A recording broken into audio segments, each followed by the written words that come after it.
loves a smoothie made with fruit and even some vegetables. But if you think about putting a fish or a piece of beef in a blender and grinding it up, the thought is absolutely repulsive. All these diseases I had learned about were from eating a diet our body wasn't designed for.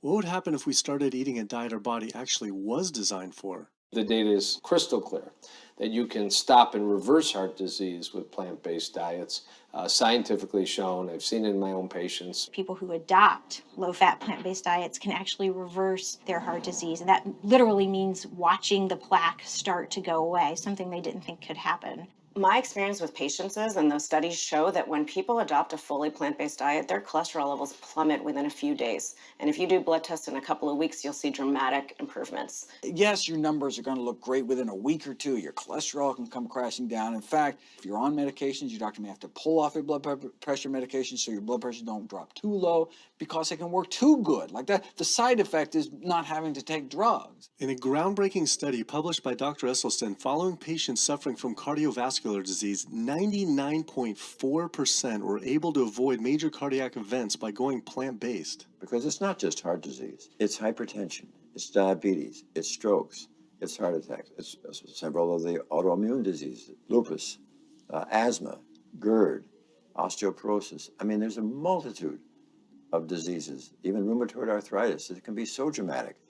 When you see these poor souls with just absolute crippled with rheumatoid arthritis go plant-based, then they come off their medication. I wanted to follow up with Jane Chapman, who had been suffering from severe osteoarthritis, and I could not believe what I saw after only a few weeks of fasting and changing her diet.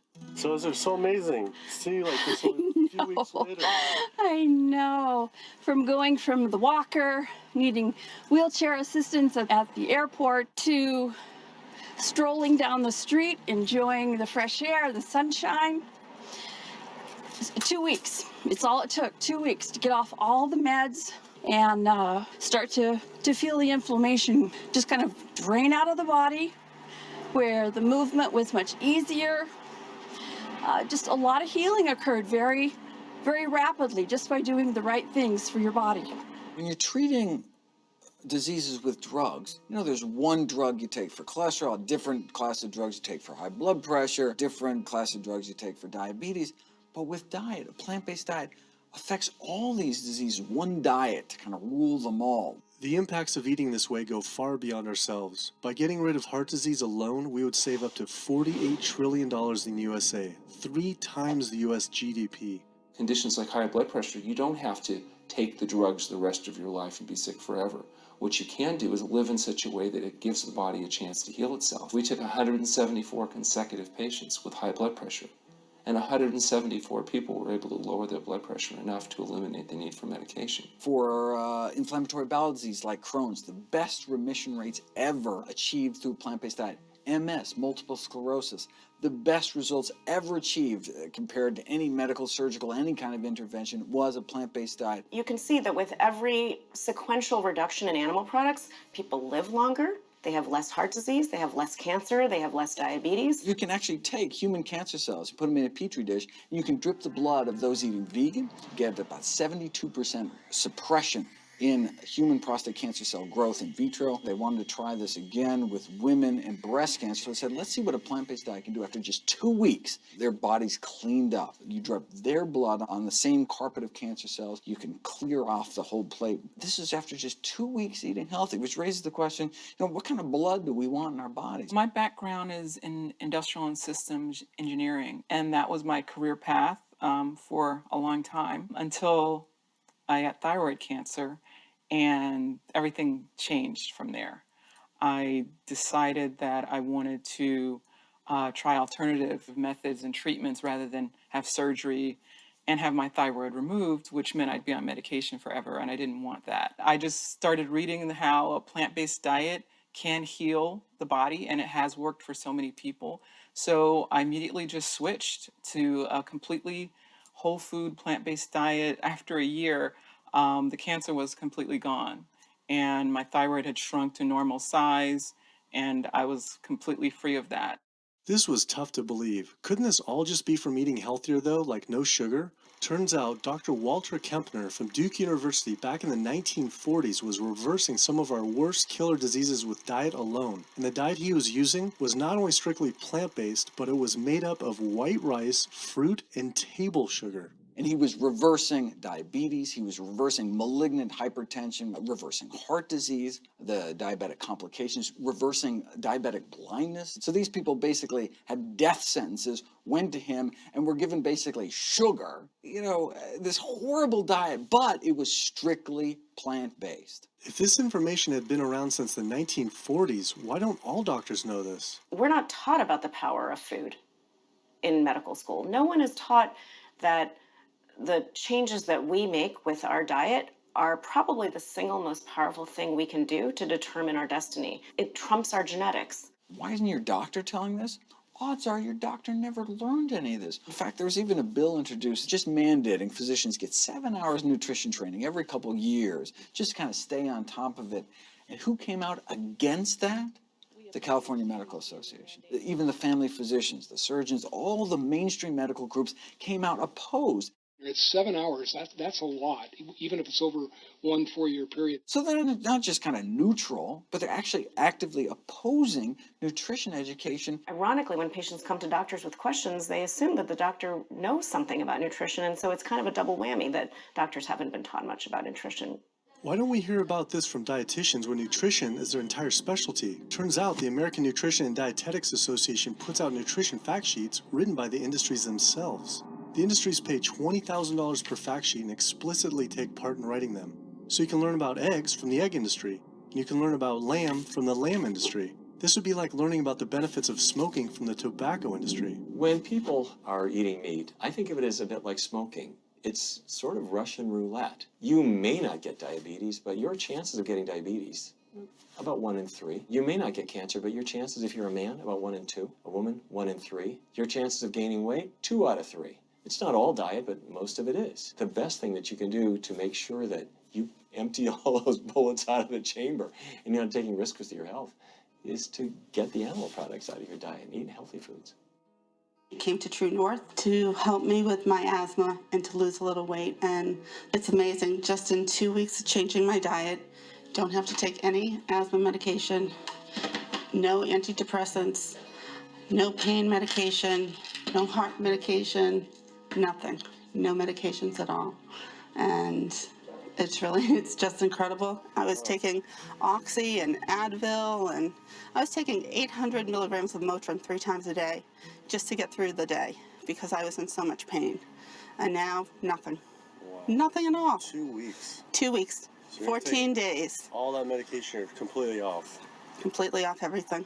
It's just been so frustrating to me because I went to so many different doctors for help, and I tried so many different medications to help me with my asthma, and nothing helped, and I was stuck on the couch for the last 10 months, unable to breathe, and now in 2 weeks' time, 14 days, I'm off my medication, and I can breathe, and I feel good, and I can walk. My life has changed, and it only took 2 weeks of a whole plant-based diet. That's incredible. Yeah. That is incredible. It really is. That's amazing. It really is. I feel so blessed and so good and just so happy to be doing this, and I'm hoping that I can be a role model for other people and not be pushy about it, because everyone's going to do it in their own time. But thank God my time is now. Thanks. Thanks. As powerful as Amy's story was, I knew for some, eating 100% plant-based would still seem extreme. I think there's this sense that everything's okay in moderation, right? But we haven't seen that moderation works. There really isn't a study that shows that by eating meat and eggs in moderation, you can actually turn your heart disease around and get better. But I know people who've given up meat and they felt sick. Yeah, it's unlikely that anybody's symptoms are caused by a dead, decaying flesh deficiency. The lack of highly processed animal food products in the diet is not going to be associated with the causal factor about why they're sick. There is going to be a reason why they're not feeling well, but that's not going to be one of them. So I've had people go vegan and they come back to me and they're like, I'm hypothyroid and my doctor says I'm hypothyroid because plant-based diet makes you hypothyroid. I'm like, so what does your doctor tell all his meat eaters that are hypothyroid? Boy, what's in animal flesh or dairy that you can't get in plant-based? Cholesterol, heterocyclic amines, E. coli. You know, if you think about it, there is nothing in an animal-based diet that you can't get in healthier form somewhere else. The only other vitamin is vitamin B12. It's not made by plants, not made by animals either, made by little microbes that blanket the earth. So because the way we live in our sanitized world, unless you're eating bacteria-contaminated foods, we need to get a source of B12 from somewhere. So the healthiest, cheapest, safest source is to get a vitamin B12 fortified food or vitamin B12 supplement, not to get it from meat and dairy. What about people who say they have to eat meat for their blood type or their genes?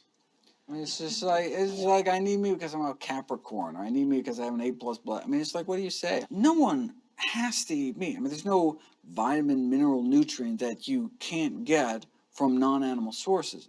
Valentine's Day, I decided to go vegan and give up all meat, which was never in my thoughts in a while, million years, but I've heard so much success from people that are vegan. And so I gave up all animal products whatsoever. I've lost 29 pounds. I've been able to cut my meds in half. I've been able to cut my insulin in half. And now I'm going for the moon. I'm going to cut it all out. In the last 6 weeks, we've just had 3 grandchildren.